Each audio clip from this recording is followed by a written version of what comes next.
Welcome back to the Toffee Blues, your source for all things Everton. I'm Connor Williams, joined by Mike from the Unholy Trinity Podcast, and we are going to be doing the Burnley Everton preview. First things first, Mike, give me a sort of feeling. How do you think it's going to go tomorrow? I'm pretty positive, if that's the right word, in terms of not losing the game, which is probably the key.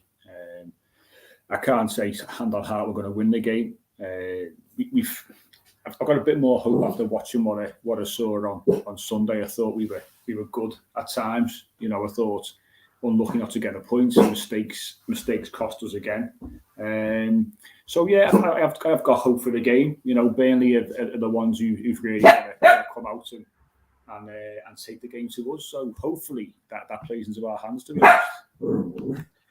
Yeah, I saw a couple of people open a little bit confident. I know Burnley came off their game against City. Apparently, I know it's Manchester City, but apparently they didn't impress. I've seen a lot of people saying that they weren't that impressive. Did you catch the game, the Burnley City game?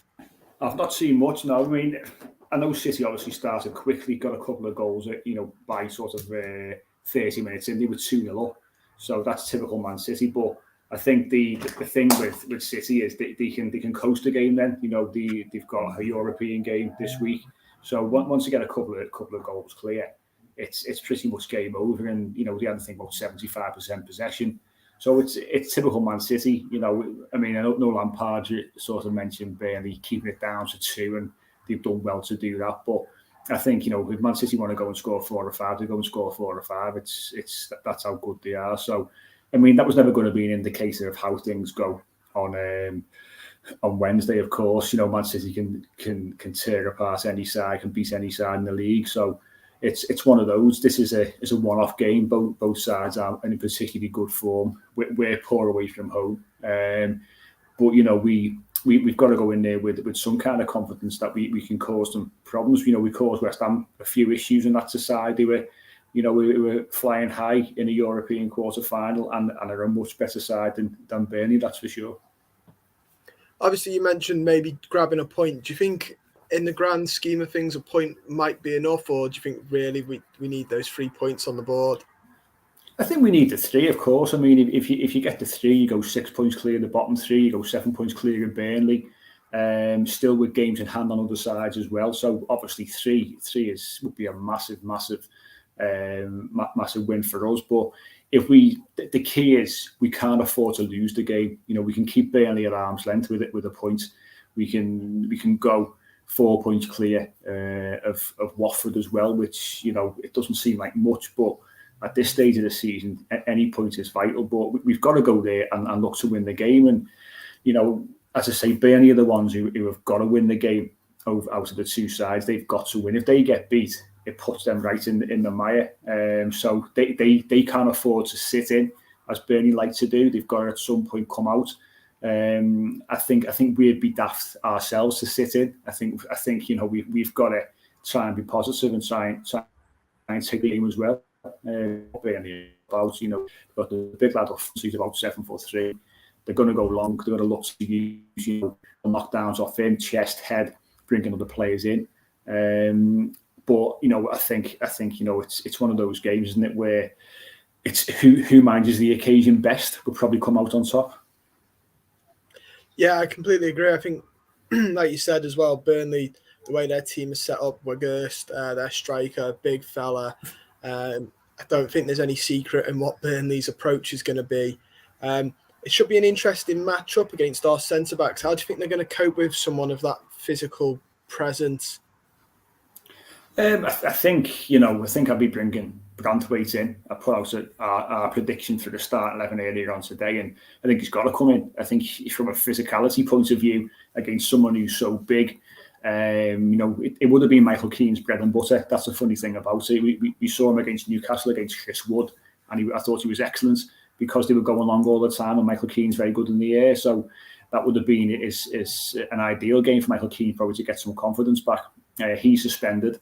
If we go in with two centre halves, Holgate and Godfrey, neither are good in the air. So it's a bit of a waste having, I think, those two. So I think Brandtwaite, he's a big lad. in terms of height. He's a big lad. He's a big, strong lad. He's a unit. I think we've got to play him. I'd be looking to put him probably alongside Holgate. I'd be putting Godfrey out at left back and then bringing Coleman back in at right back. I think that's probably the way that I would set us up tomorrow, to be honest. Yeah, I think you've got it spot on there. I think Ben Godfrey and Mason Holgate, just the two of them alone, would lead to all sorts of trouble in the air. Obviously, like you've said, you sort of said Burnley are the ones. Obviously, Watford are only 3 points behind us, but we've got 2 games in hand. Burnley are the ones we've really got to be careful of because, like you said, even a draw pushes us 4 points, but a loss would put Burnley right behind us with still the same amount of games. So it's a real test. But you mentioned the occasion and who is best for the occasion. Does it worry you that obviously this is Burnley, and although they've had a couple of seasons where they overperform, they're not strangers to relegation, whereas I think for us, certainly, in the last 10 years, this is new territory for us. I think that's the one thing which you would say goes in Burnley's favour. They've been there, done that. Some of the players that they've got in that squad have done it. The manager's done it. So we've got to obviously be careful of that because they've got the experience of dealing with this situation where they got themselves out of trouble, and we haven't, and that's the big concern. And Watford, to be fair as well, they've been in these positions before, and it's whether the players have got the stomach for the fight. That's the big thing. We've seen it against Newcastle, where to be fair, every credit to the players on that particular day. The quality of the performance wasn't there, but the heart was, the determination was, and we come away with 3 points. So you've got to show the same again against the side who, very similar, Newcastle are probably a better version of Burnley, but Newcastle, as I say, they went long quite often to Chris Wood. For me, they were quite one-dimensional in their approach, and that's probably what cost Newcastle getting 3 points, to be honest. But Burnley are similar in that sense, and their experience of being in and around those positions, I'm sure, will stand them in good stead. And that's probably what their fans and probably the management are thinking. We've been here before, we've got experience of it, and that'll potentially drag them out of it. But we've just got to go there, be professional. Looking at the squads and the sides on paper, and obviously football's not played that way on paper, but our squad and our side is a better side. It's got more about it. But we're so devoid of confidence. That's where the leveler comes in for me. But they've got to believe. They've got to believe that we can go there and cause Burnley problems. And you mentioned confidence and stuff. Obviously, it's away, and our away record is, well, not impressive to say the least. What do you think is the reason for that? Do you think that, like you've just said, is a confidence issue as well, or? Because I know it's always sort of been that Goodison's were better at home, but this season just seems to be a new level. It's so hard to actually put an actual reason on why we are so poor. These players have played in front of crowds for years. We go back to last season when it was fantastic. If they play in front of tens of thousands of fans every single week, they have done prior to COVID. They have done since. So I think people try to compare last season to this season, and that's the big thing, the big difference, isn't it? But I think it's just there's a reliance there on the home support and us as fans pulling them through, and just sort of trying to push them over, give them an extra 5%. And as a professional footballer, that's wrong, isn't it? They're not going to the San Siro here, where it's an incredible atmosphere, or going to Borussia Dortmund where the fans are on top of you, there's flares going off. They're going to the likes of Burnley and West Ham, where the pitch is about 3 miles from where the crowd is sitting, and there's no excuse for me. I think it's a confidence issue. We've not won away since Brighton back in August, which is just horrendous. And it's one of those things where all the manager can do is try and obviously set them up correctly, get them playing football, and try and give them the confidence to go and play football, which is one of Lampard's major things that he's tried to bring into the side. But I think it's a big mental block. It really is. I mean, if they're so reliant on us as fans, we don't stand the hope really, because we can't be reliant on what happens at Goodison Park for the remainder of the season, because we've got difficult games there. We've obviously got Man United, we've got Chelsea, Palace coming. Palace are in decent form. They've already torn us apart a couple of times this season. Obviously FA Cup semi-final coming up as well.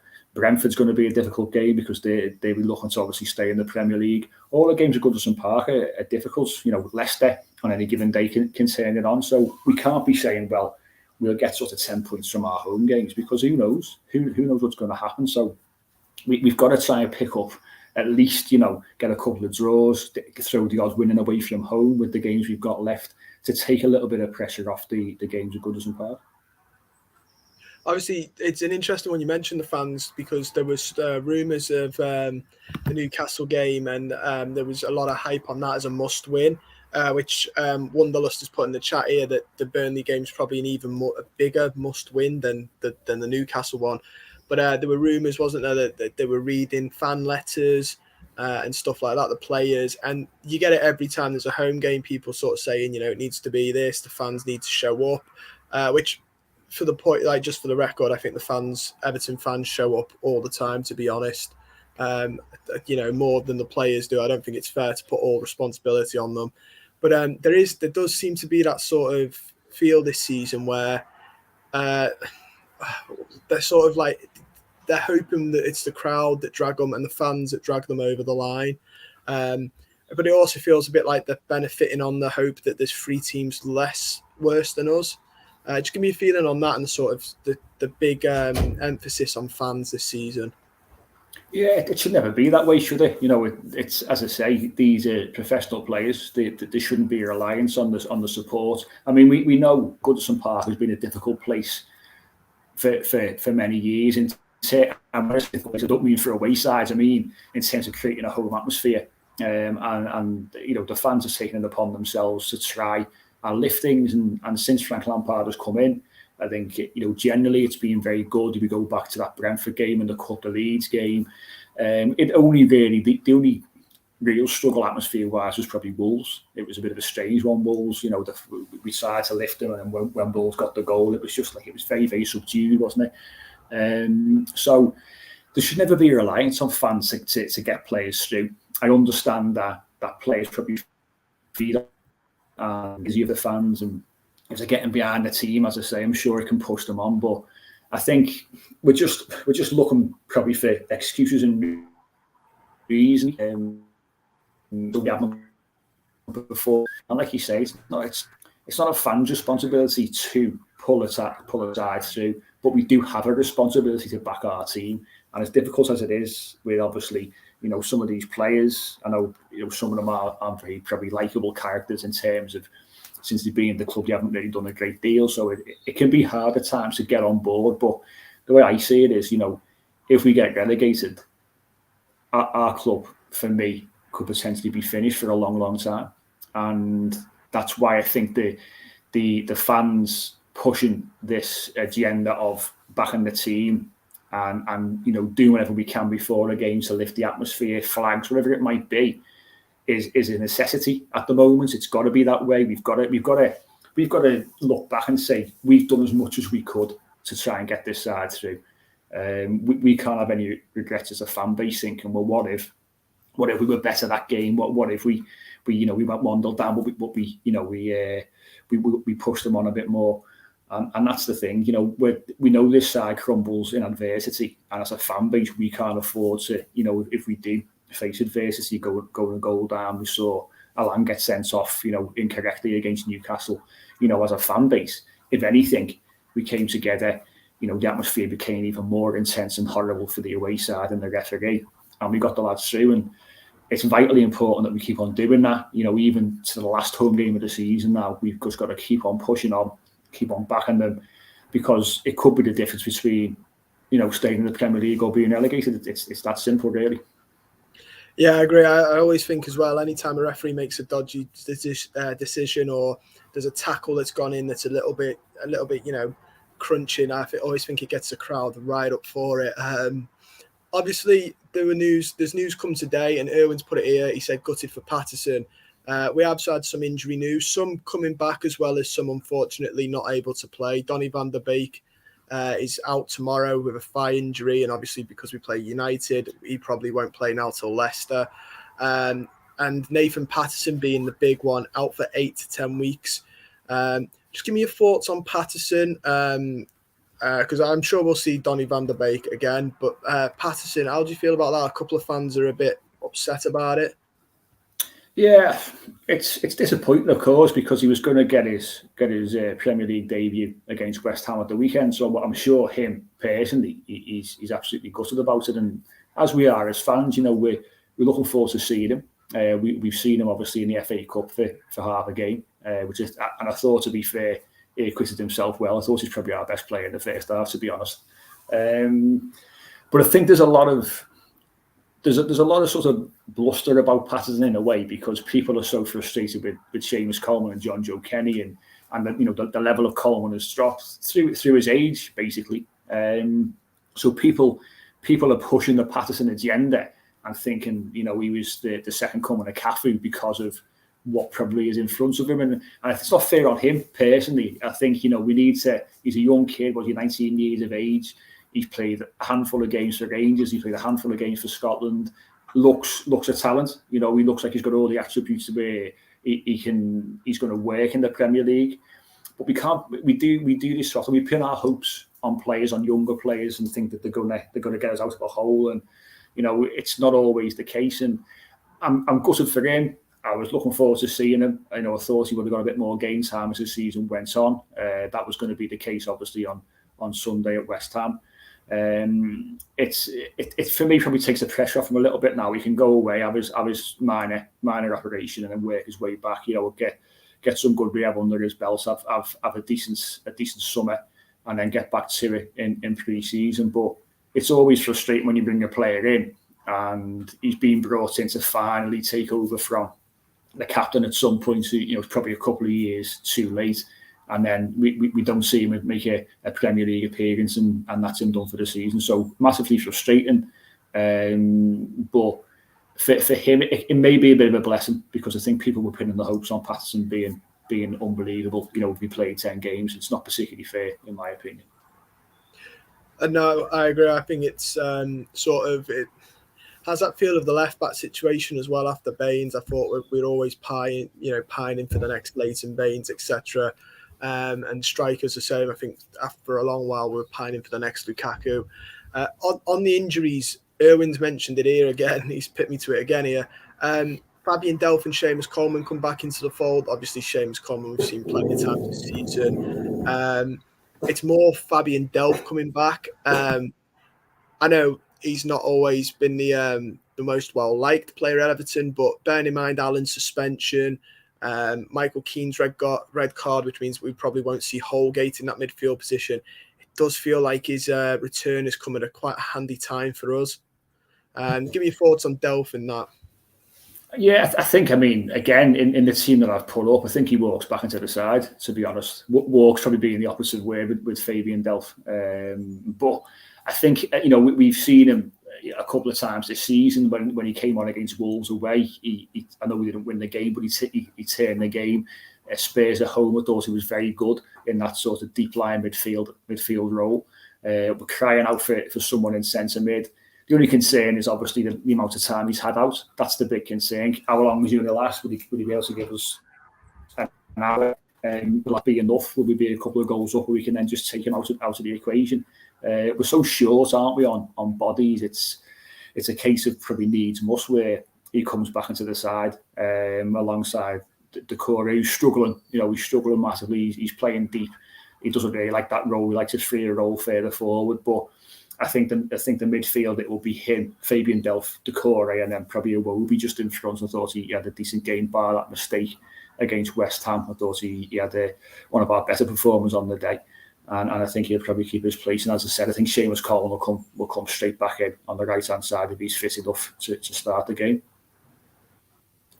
Yeah, I agree, mate. I think obviously the other one as well, not just how many minutes, but hopefully we don't have a situation where obviously Delph plays and then Delph's out again for another 2 months, which is the other worry that's sort of plagued his career at Everton. Is for every game he plays, it's not long before he picks another one up. But I think, like you said, he's got to walk into the team. Especially with the Van der Beek out as well, we're really lacking in the options in midfield.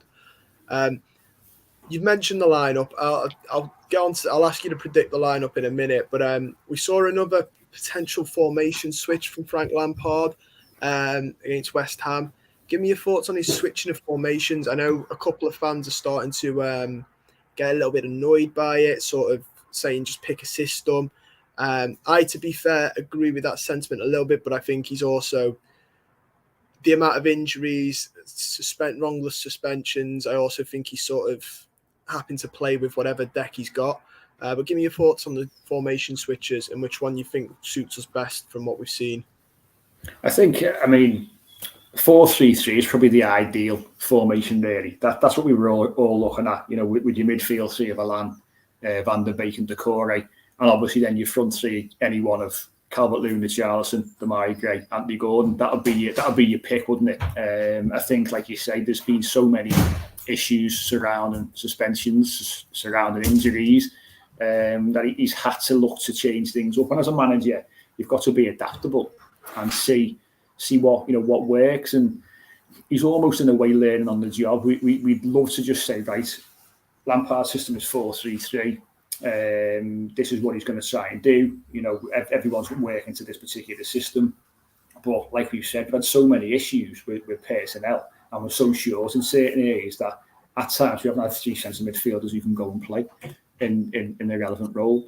We haven't had enough centre halves, or we haven't got our wing backs. We've had to go three centre halves, and it's so difficult for him to actually nail a formation down until he gets transfer windows to buy players for a system. It's going to be a little bit like that. I mean, that there's going to be, whatever happens, there's going to be huge changes in the summer. Again, there's going to be a lot of players will be going because it's the end of the contract. And then I don't envisage wholesale changes in terms of incumbents, but players will be brought in to play to a particular system, and it'll be the manager and obviously Kevin Thirlwell will get together and decide who fits into that system. But the important thing is, if we're going to adopt a particular way of playing and a particular formation, then it's got to filter all the way down through all the sides that we've got, through to the under 23s, to the 18s, down to all the kids in the academy. It's got to filter down to there, because that's where we fall apart. That's where, when you want to bring the kids in, the Lewis Dobbins of this world, Isaac Price, Tyrone Yango, they've played this system in the 23s or the 18s, whatever it might be, and it's basically it's seamless then for them. That's what all the best sides do. That's where we've fallen down, I think, over the years. So he will decide on a formation for the longer term, but I think it's, as you said, it's been a case of needs must over the last couple of months, to be honest. Yeah, I completely agree. With that being said, I'd like your predicted lineup. Obviously, you said you put one out earlier. Just give us your predicted lineup you think he'll go with. Yeah, I'll try and remember it if I can. So, Jordan Pickford in goal, Ben Godfrey left back, Seamus Coleman right back, two centre halves of Gareth Branthwaite on the left and Mason Holgate on the right. Midfield of Fabian Delph, Abdoulaye Doucouré, and Iwobi at the top of that triangle. I think I've gone for Gordon, Richarlison, the two wide players, and then Dominic Calvert-Lewin. So obviously Demarai Gray drops out to freshen things up a little bit with Anthony Gordon. It could be either or, it could be both. Or you might stick Iwobi out and decide to put either Gray or Gordon, or even Richarlison central just behind the front man. But we'll see. But that's what I've gone for anyway. No Mykolenko?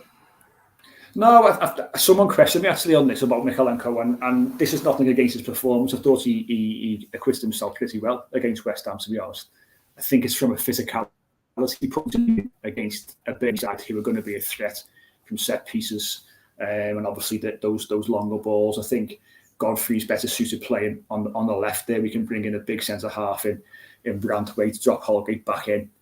So it's only on the physicality side. I know he used to be a centre half, Mykolenko. He's not particularly small, but in terms of adjusting to a league like the Premier League, from obviously the Ukrainian league that he's come from, I think it'd do him a bit of a disservice if he did start the game, because you might find it difficult against those more physical Burnley players.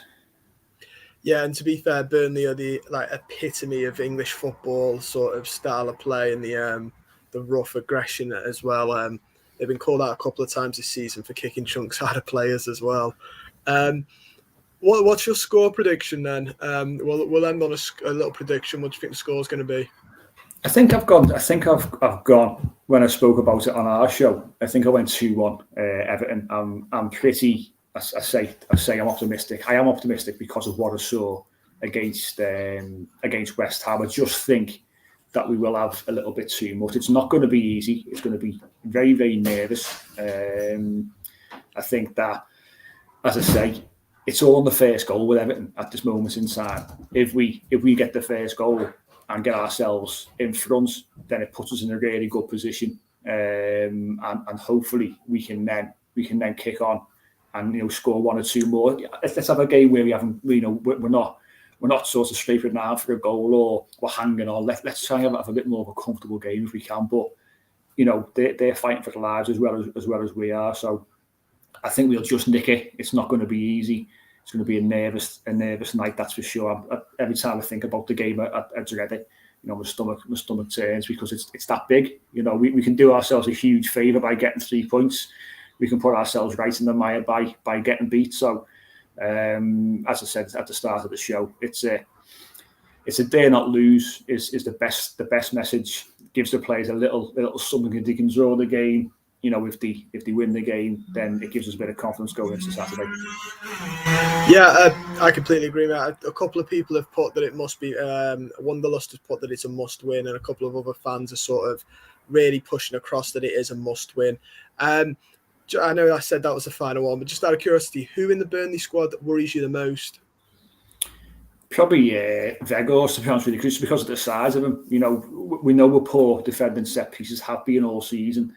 We started to look a little bit better when Lampard came in and Paul Clements got hold of the players, and we seem to settle down and look a bit more organised, both defending and attacking them. But he's such a big unit that he's really awkward. So he's going to be probably, I think, their main threat. A lot of their attacking play will go through him. He'll look to bring players in, as I say, whether it's bringing the ball down on his chest, little header knocking the ball down. So yeah, he's the one, and that's why I think Branthwaite has got to come in, and he's got to look to get amongst it and try and bully him, because he's the best chance we've got of keeping him at bay, I think. That's brilliant, mate. Thank you once again for joining me. It's been an absolute pleasure to speak to you. No problem at all, mate. And don't forget, guys, if you're watching the stream, to give it a like before you leave. We'd massively appreciate it. For the ones who are watching back on YouTube, don't forget to like the video. Again, we'd appreciate that. And let us know your comments down below and your score predictions for the Burnley Everton game. And don't forget to subscribe to the channel if you're not already. And stay safe, guys.